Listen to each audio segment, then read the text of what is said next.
For question 3, functions f and g are such that f is 2x minus 1 and g is 3 over x.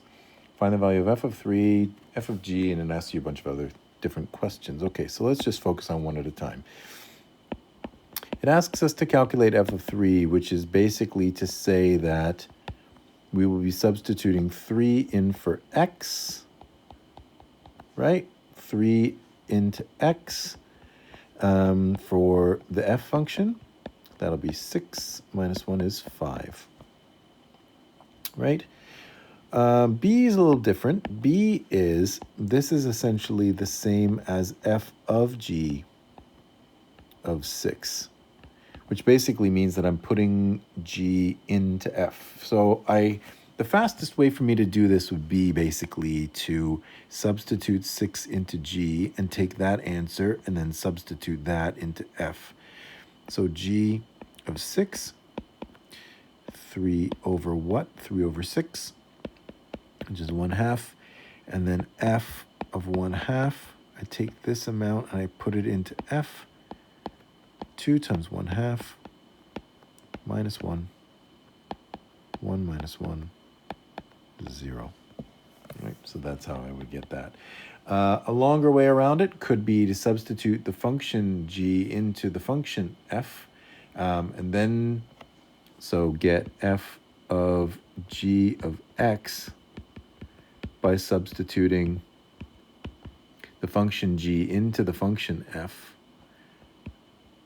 right?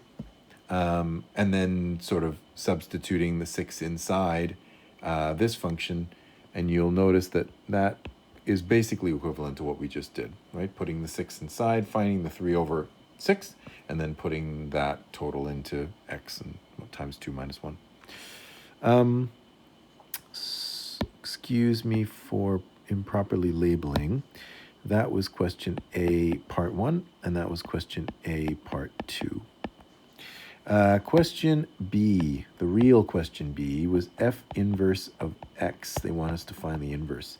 And so ultimately what I'm going to do is I'm going to take f of x and I'm going to write it as y equals. Then I'm going to swap the x and y variables. And then I'm going to isolate y. So add 1 to both sides, divide by 2, and I get y equals x plus 1 over 2, right? Which is the inverse function. It's the inverse function. And then last but not least, question C asks us for g of f of x, right? Remember again that from some of the notation that we saw in class, that's g of f of x. And so basically this, because there's an x there, they're essentially wanting us to take the function f and substitute it into the function g. So the function g is our container, and then the function f is going right there. So instead of 3 over x, we get 3 over 2x minus 1. And actually, that's as far as we can go. There's nothing more that I can do to simplify this expression. And so that is it.